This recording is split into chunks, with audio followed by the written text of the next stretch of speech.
नमस्कार मित्रांनो, सुस्वागतम मुरांबा मालिकेच्या आजच्या भागामध्ये. आता साईसुद्धा तेथे आलेला असतो आणि पंकज काका आता रमाला आवाज देतो आणि साई श्रद्धाला आवाज देतो की श्रद्धा. तेव्हा मात्र आता येथे तुमची श्रद्धा नाही आणि तुम्ही आमच्या घरामध्ये जे काही घुसलात ना ते एका दरोडेखोरांसारखं, त्यामुळे मी तुम्हाला जेलमध्ये टाकू शकतो, हे तुम्हाला कळले का? तेव्हा पंकज काका म्हणतो की काय रे, तुला आम्ही तोंडावरून दरोडेखोर वाटतो का? तेव्हा आता नील म्हणतो की नाही रे, त्या दिवशीपासून तुम्हाला फक्त तोंडावरून बुरटात चोर वाटतोस. तेव्हा आता पंकज म्हणतो की हो का, मग आता एक काम करतो, मी आयुष्यभर या घरातून मी हलतच नाही जोपर्यंत माझी भाची मला या रूम मध्ये नाही सापड, तोपर्यंत मी नाही हलणार. तेव्हा साई म्हणतो की हो बरोबर आहे, आणि मी सुद्धा येथून हलत नाही जोपर्यंत माझी श्रद्धा मला नाही भेटत तोपर्यंत. तेव्हा नील म्हणतो की ठीक आहे, तू तुझ्या भाचीला शोध आणि तू मात्र तुझ्या श्रद्धाला शोध, आणि जर येथे कोणी नसेल तर मी तुमच्या दोघांचं येथे श्राद्ध घालेन. आणि जा म्हणतात तेव्हा आता साई आणि पंकज काका दोघे आता आतमध्ये पळतच जातात. साई श्रद्धाला आवाज देतो आणि पंकज काका रमाला. तेव्हा आता नील आणि देविका एकमेकांकडे बघून हसतात आणि त्यांना हा पूर्णपणे वैताग असल्यासारखं वाटतो. त्यानंतर आता इकडे माहीला टेन्शन येते. तेव्हा मात्र आता सीमा तिला विचारते की काय ग, अगं काय झाले, तू का असं वागतेस? तेव्हा मात्र आता माही म्हणते की हे बघा क्यूट आंटी, मला असं वाटतं की मी सगळं काही अक्षयला खरं सांगायला हवं. तेव्हा आता हे ऐकून तर सीमाला धक्का बसतो.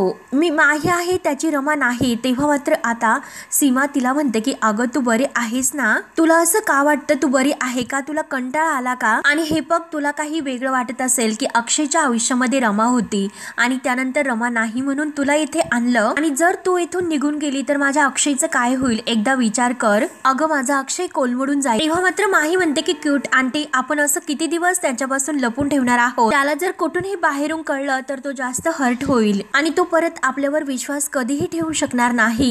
आता माहीचे हे सर्व बोलणं ऐकून सीमा म्हणते की ठीकच आहे, तुझं आता सर्व अक्षयला सांगण्याचे ठरलेले आहे. तर माही आहेस, रमा नाही हो ना? अगं पण अचानक तू त्याला हे सर्व सांगू नको, त्यावरती आपण काहीतरी विचार करूयात आणि हळूहळू अगदी त्याला समजावत, अगदी इतकं तडकाफडकी नको, शांतपणे त्याला हे सर्व सांगूया. जर त्याला आपण अचानक एवढं सगळं काही सांगितलं तर त्याला शॉक बसेल. तेव्हा आता सीमाचं म्हणणं आहे तर ते माहीला पटते. सीमा म्हणते की आपण सगळं काही तुझ्या मनासारखं करूयात, परंतु पुढे काय करायचं, तू काय ठरवले, तू कुठे जाणार आहेस, काय करणार आहेस तू, आणि खरंच तुला इथे या घरात नाही राहायचं का ग?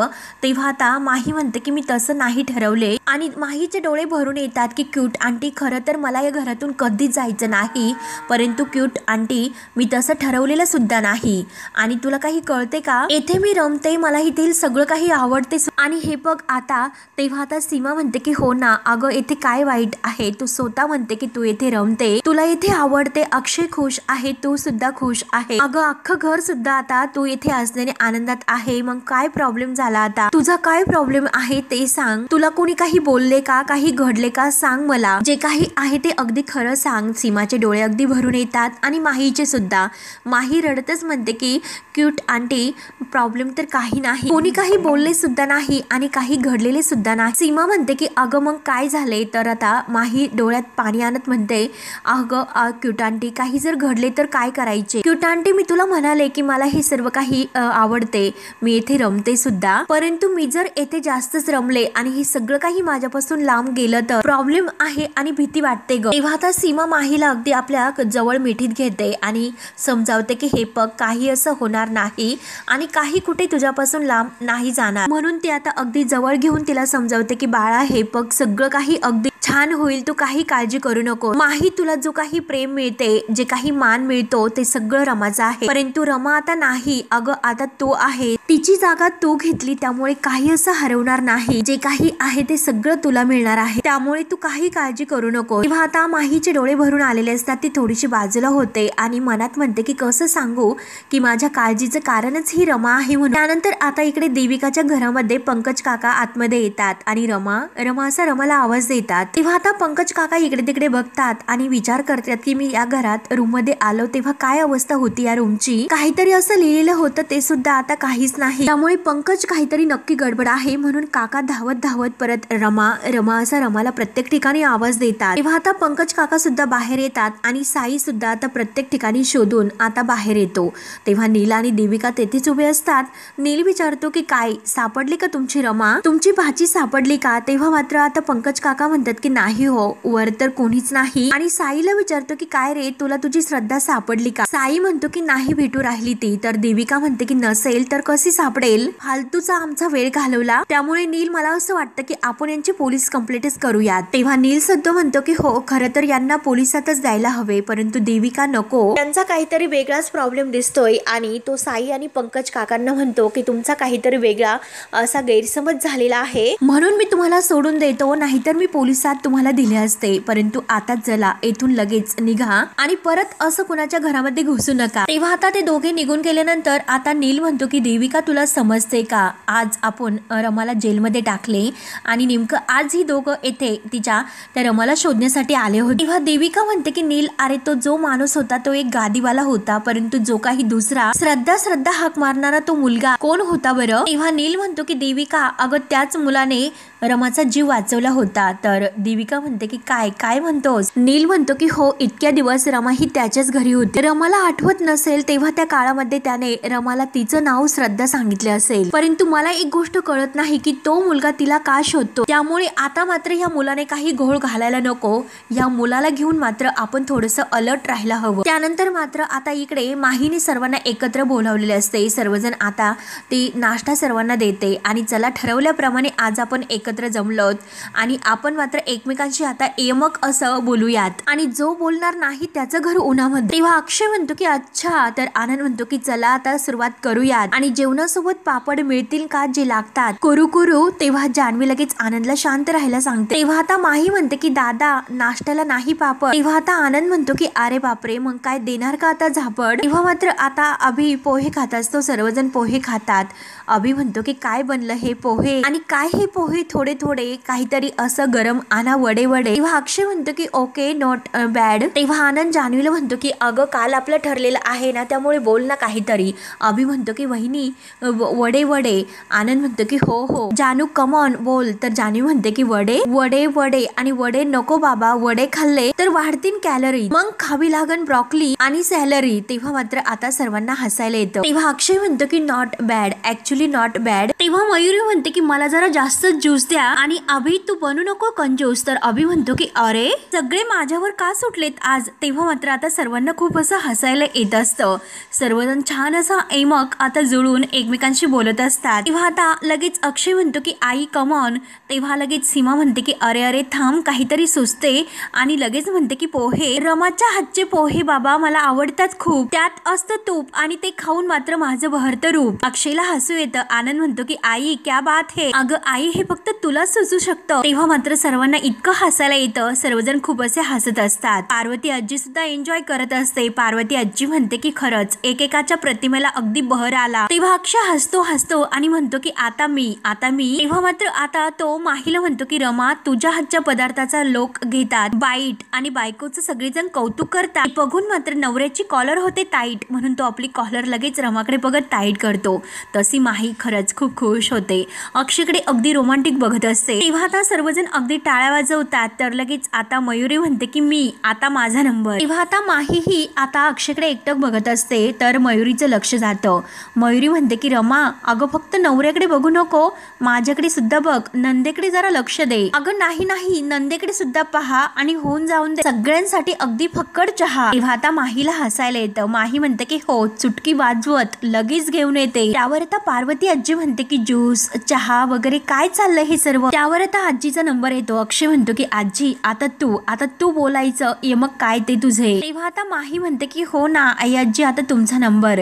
आनंद सुद्धा तेच म्हणतो की आजी, हा आजी बोल ना तुझा नंबर. तेव्हा आता पार्वती आजी म्हणते की आपल्या कुटुंबाला लागायला नको कुणाची नजर. तेव्हा मात्र आता पार्वती आजी पुन्हा म्हणते की आपल्या कुटुंबाला लागायला नको कुणाची नजर. तेवढ्या सीमा म्हणते की हो आई, अहो बरं झालं तुम्ही लवकर उठलात, अहो किती वाजत होता तुमच्या घड्याळाचा गज. तेव्हा आता सर्वजण हसत असतात, परंतु माहीला मात्र एक टेन्शन असते. जेव्हा तिला आता मंदिरात गेल्यानंतर तेथे एका ठिकाणी ती रमा दिसलेली असते आणि ते सर्व क्षण आता तिच्या डोळ्यासमोर येतात. ती आता थोडीशी घाबरते, परत स्वतःला थोडंसं सावरते आणि मनात म्हणते की खरंच ती रमा नव्हती, दुसरंच कोणीतरी होते आणि रमा मात्र असू शकत नाही. कशी असेल, माझंच काहीतरी कन्फ्युजन झालं असेल. सगळेजण आज घरात किती आनंदात आहे आणि मी सुद्धा आणि अक्षय सुद्धा. अक्षयला आता हे सर्व काही आत्ताच सांगणं हे चुकीचं आहे, त्यामुळे मला मात्र काहीतरी असा विचार करायला हवा आणि त्यानंतर आता मी इतकं घाईने अक्षयला सांगण्याचं जे काही ठरवते तो माझा निर्णय चुकीचा आहे.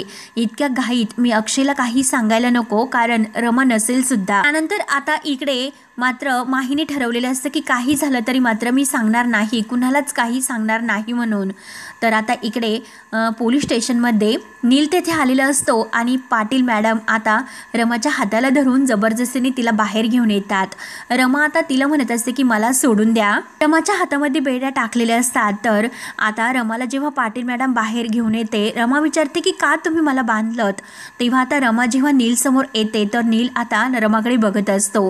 तेव्हा आता रमा सुद्धा त्याच्याकडे रागानेच बघते. तेव्हा आता नील रमाला म्हणतो की बाई चला आता आपल्याला जायचं. तेव्हा आता रमा म्हणते की मी नाही येणार आणि पाटील मॅडमला म्हणते की मला येथेच थांबायचं, मी याच्याबरोबर नाही जाणार. तेव्हा मात्र पाटील मॅडम नीलला म्हणतात की सर अहो हिने कालपासून काही खाल्लेलं नाही म्हणून. तेव्हा नील म्हणतो की हो का, आणि बघितलंस का पाटील मॅडम कसं ही वेड्यासारखं बडबड करते. कालपासून ही म्हणते की मला इथे थांबायचं नाही, मला इथून बाहेर जायचं, आणि आज म्हणते की मला इथे थांबायचं. खरंच हिचं काय करायचं हे काही एक सांगता येत नाही. म्हणून त्यांच्या सर्वांसमोर नील आता रमाला वेड्यात काढत असतो. स्त्रियांच्या काही संस्था असतात तर हिच्याविषयी मी तेथे बोललेलो आहोत, मग त्या आता केंद्रामध्ये बघूयात की हिच्यावर काही उपचार होतात का, ही बरी होते का. आणि काय झालं पाटील मॅडम, अहो हिला नवऱ्याने टाकून दिलेला आहे आणि तुमच्यासारखी ही खमकी सुद्धा नाही की नवऱ्याला 2 ठेवून देईल. बिचारी मात्र आता ही सर्व सहन करत राहिली आणि सारखा त्याचा विचार करत राहिली. परंतु जाऊन दे, आता आपल्याला काय करायचं, आपण जेवढं आपल्या हातामध्ये आहे ते आपण करत राहायचं, पुढचं जे काही असेल तो बघून घेईल. तेव्हा आता नील मुद्दाम यांच्या सर्वांसमोर अगदी चांगलं असल्याचं नाटक करत असतो. तेव्हा आता पाटील मॅडम म्हणतात की हो ना सर, नील सर तुम्ही खरंच किती चांगले आहात, तुम्हाला सस्पेंड का केलं खरंच काही माहिती नाही. तेव्हा आता नील म्हणतो की पाटील मॅडम अहो नशिबाचे भोग, परंतु आपण मात्र आपले कर्म चांगले करत राहायचे. मी माझ्या नशिबाचे भोग भोगतोय आणि ही बिचारी तिच्या नशिबाचे भोग भोगते. म्हणजे हे बघा, चांगली संसार करत होती परंतु हिच्या नवऱ्याने हिला टाकून दिले, सोडून दिले, आणि बघा हिच्यावर काय वेळ आली, काय हिच्या नशिबाची अवस्था झाली. बघा तुम्हीच एकदा विचार करा की काय हिची अवस्था होईल. तेव्हा आता रमाला इतका राग येत असतो, रागाने मात्र आता ती नीलकडे बघत असते. तेव्हा आता नील मुद्दाम पाटील मॅडम समोर अनेक प्रकारचं नाटक करत असतो. अगदी रागाने मात्र रमा नीलवर जेव्हा धावून जाते तेव्हा नील म्हणतो की मॅडम अहो रागवू नका, आणि पाटील मॅडम तुम्ही एक काम करतान का, जरा आम्हाला गाडीपर्यंत सोडवण्यासाठी येताल का.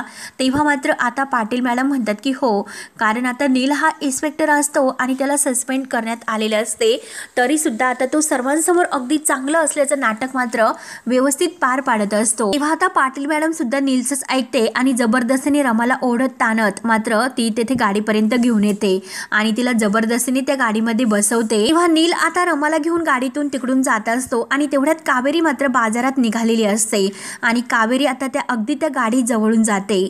कावेरीचे लक्ष गाडीत बसलेल्या रमाकडे जाते. कावेरी आता मागे वळून पाहते की नक्की त्या गाडीमध्ये कोण होतं आणि का असं आपल्याला भास झाला असेल. रमा असल्यासारखा तिला भास होतोय म्हणून ती सारखं परत मागे येऊन पाहते आणि परत रमा रमा असं करत असते. मला रमाचा का भास झाला असेल असा ती विचार करत, नक्की त्या गाडीमध्ये कोण होते. 2 वेण्या घातलेली मुलगी तर दिसते, परंतु माही त्या गाडीमध्ये का बसून जाईल, माही तर ही नसेलच, आणि ते पण पोलिसांच्या गाडीमध्ये का बसून जाईल बरं, म्हणजे नक्की माझी रमा तर नसेल नाही. म्हणून आता कावेरीला डाऊट येतो की नक्की रमा असेल आणि परत तिचं मन तिला म्हणतं की 2 वेण्या फक्त आता ह्या जगामध्ये का फक्त आपली रमाच घालते का, नाही पण ही आपली रमा नसेल, परंतु असं का होते, माझ्या छातीत इतकी धडधड का होते. तेव्हा आता कावेरी स्वतःला आवरून परत लगेच घरी निघून येते. घरी आल्यानंतर सुद्धा तिचं मन काही चैन बसत नाही.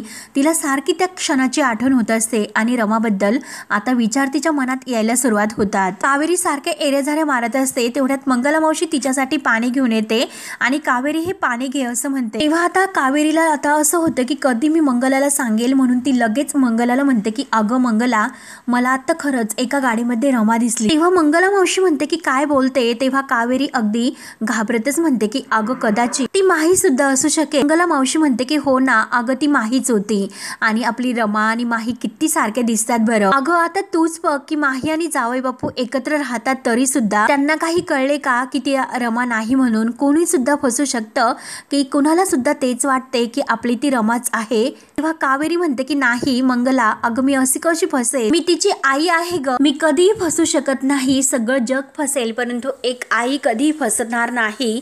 अगं खरंच मला आपली रमा दिसली ग, जी गेली होती तीच माझी रमा होती. नाही, कावेरीचे डोळे अगदी भरून येतात की खरंच जी गेली ती आपली रमाच होती. मंगला मावशीला सांगण्याचा खूप प्रयत्न करते. कावेरीची अगदी अशी रमाची आठवण आणि रमा दिसल्यामुळे तिची मनस्थिती खूप अशी बिघडते. मंगला मावशी तिला शांत करते की बस बरं खाली. शांतपणे मंगला आता कावेरीला विचारते की पण तू तिला आवाज का दिला नसेल? तेव्हा आता कावेरी म्हणते की अगं ती पोलिसांबरोबर होती गाडीमध्ये, तेव्हा मात्र मी त्या व्हॅनच्या मागे सुद्धा धावले होते. अगं पण नंतर मला खरंच तिचा चेहरा दिसला नाही ग. तेव्हा आता मंगला मावशी म्हणते की अगं कावेरी, मी खरं तर तुला सांगणार नव्हतेच आणि हे मला सांगत होते म्हणजे पंकज काका की एकदा एक गादी सामान वगैरे देण्यासाठी एकदा दुसऱ्याच्या घरी गेले होते. तेथे रूम मध्ये मात्र त्यांनी एकदा रमाचा आवाज ऐकला होता. तेव्हा आता कावेरी म्हणते की अगं काय सांगतेस तू? मंगला मावशी म्हणते की हो ग. आणि हा ग त्यांना काय वाटतं की त्या लोकांनी आपल्या रमाला डांबून ठेवले वाटतं, म्हणजे हे शोधून काढणारच आहे आणि तेथे बघण्यासाठी ते गेलेले सुद्धा आहे. पण कावेरी आपली रमा जर जिवंत असेल तर दोघींना खूप असा आनंद होतो. तेव्हा कावेरी म्हणते की हो ना अगं मंगला, खरंच आपली रमा जिवंत असेल का ग? दोघींच्या डोळ्यामध्ये आनंद अश्रू येतात. कावेरी लगेच देवाला हात जोडते, देवाला प्रार्थना करते की माझी लवकर रमा मला भेटून दे आणि माझ्या रमा सुखरूप असून दे. दोघींच्याही डोळ्यामध्ये पाणी येत असतं. दोघी खूप रडतात. रमांची आठवण त्यांना येत असते. त्यानंतर आता सगळे काही नाश्ता वगैरे झाल्यानंतर आनंद आणि जान्हवी बाहेर येऊन बसतात. जान्हवी चौपाळ्यात बसलेली असते परंतु सारखं तरी ती कसलं तरी विचारत असते. तिच्या चेहऱ्यावरून हे दिसते.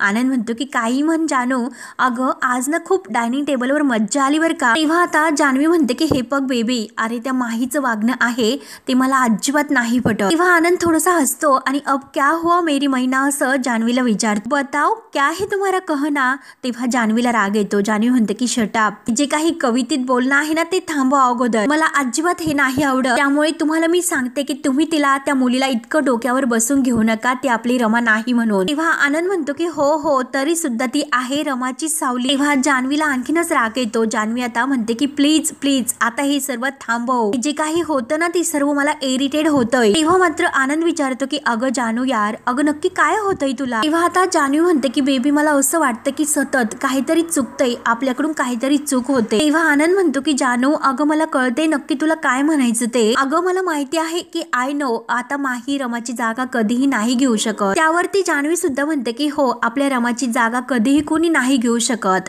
त्यावरती आता आनंद म्हणतो की परंतु ह्या परिस्थितीत रमाची पोकळी भरून निघणं हे खूप गरजेचं आहे ग. त्यावर आता विचार करून जान्हवी म्हणते की जर समजा असे झाले की जर आपली रमाच परत आली तर मग. तेव्हा आता आनंद सुद्धा विचारात पडतो. त्यानंतर आता इकडे माही रूम मध्ये असते.